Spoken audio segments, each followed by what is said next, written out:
কিন্তু কোনো ডাইরেক্টিভস পাওয়া যায়নি। সন্ধ্যা পর্যন্ত অপেক্ষা করতে হয়েছে, কোনো ডাইরেক্টিভস নাই। যখন ইন্টেনশনাল অপারেশনটা ডান হয়েছে তখন হচ্ছে তখন থেকে আমার মনে হয়েছে যে আমার ব্যক্তিগত পর্যালোচনা, এই একটা ফোর্সকে ইন্টেনশনালি ক্রিপেল করে ফেলা হয়েছে, একটা একটা একটা গন্ডির মধ্যে নিয়ে আসা হয়েছে। ডিজাইন, এলিগেন্স, বিউটি, সেরা পণ্য সবার জন্য জেভিকো। আমি এই পিলখানাতে দাঁড়িয়ে সৃষ্টিকর্তা কবুল করেছে, আমরা যখন আসতাম যেতাম এবং এই চেতনাটা ধারণ করতাম, এই বিচারের কথাটি আমরা অন্তত এটা প্রতিষ্ঠিত করে দিয়ে যাব। এবং সৃষ্টিকর্তা এই সুযোগটা হয়তো আমাদের অন্তত বলার সুযোগটি দিয়েছে। আমরা আপনাদের মধ্য থেকে এই দাবিটা আমরা আরো বেশি বেশি চাই, যেন আপনাদের মধ্য থেকে এই জিনিসটাকে আপনারা এমফাসিস করেন। খুব দ্রুততম সময়ের মধ্যে এই পিলখানা হত্যাকাণ্ডের সাথে যারা জড়িত ছিল এবং নিরপরাধ অসংখ্য অফিসার রয়েছে, এতদিন পর্যন্ত যারা কারাগারে রয়েছে, ট্রায়াল অ্যান্ড এররের মধ্য দিয়ে যাচ্ছে, দ্রুততম সময়ের মধ্যে যেন এই বিচারটিকে নিষ্পত্তি করা হয়। এবং এই আমরা দেখছি যে বেশ অনেক দিন ধরে যে গুজরাটের কসাই, উনি আমাদের সাম্প্রদায়িক সম্প্রীতি শিক্ষা দিচ্ছেন।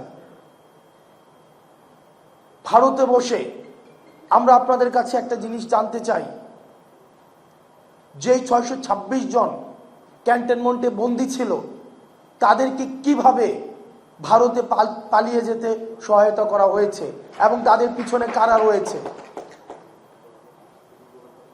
আপনারা নিজেরাই দেখেন, আমরা এই বিষয়গুলো জানি। এই বিষয়গুলো 5ই আগস্ট পূর্ববর্তী পুরো সময়টা আমরা এই ঘটনার একদম সাথে আমাদের সরাসরি সম্পৃক্ততা ছিল।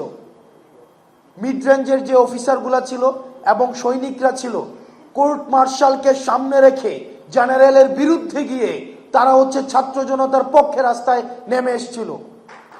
আমরা তাদের প্রতি আমাদের দায়বদ্ধতা অনুভব করি। ইউনিফর্ম পরা যে অফিসাররা রয়েছে, যে সৈনিকরা রয়েছে, আমরা আপনাদের প্রতি দায়বদ্ধতা অনুভব করি।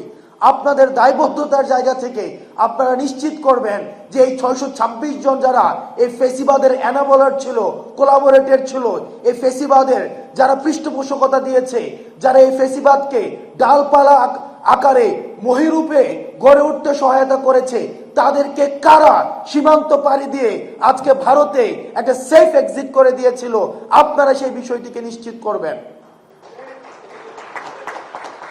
যারা ভারতে চলে গিয়েছে তাদের টাকা পয়সার কোনো অভাব নেই। আজকে আমি যখন পিলখানায় কথা বলছি, ঠিক এই মুহূর্তে mother of terror Sheikh Hasina ভারতে বসে তিনি জনসভায় বক্তব্য দেওয়ার প্রস্তুতি নিচ্ছেন এবং সেটি আমাদের জন্য লজ্জার।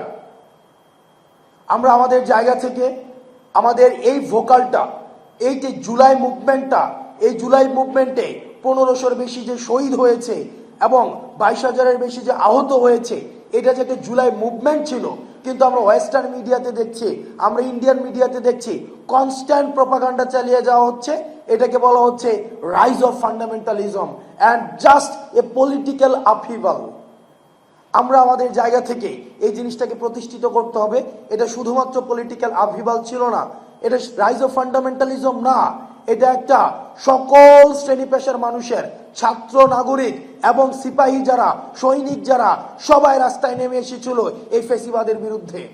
এবং এটা ফেসিবাদের পৃথিবীর যে কোনো প্রান্তে, এটা একদম পূর্ব থেকে পশ্চিম, উত্তর থেকে দক্ষিণ, যেখানেই ফেসিবাদ আবার মাথা চাড়া দিয়ে উঠতে চাইবে, এই শেখ হাসিনার পতন এটি হবে একটি টেক্সট বুক এক্সাম্পল।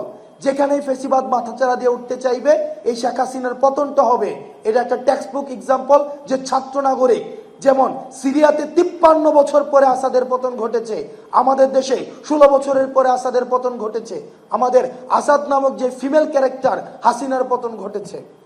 আমরা পরবর্তী 24 পরবর্তী যদি বাংলাদেশটা গড়তে চাই, সেটা আমাদের একসাথে গড়তে হবে।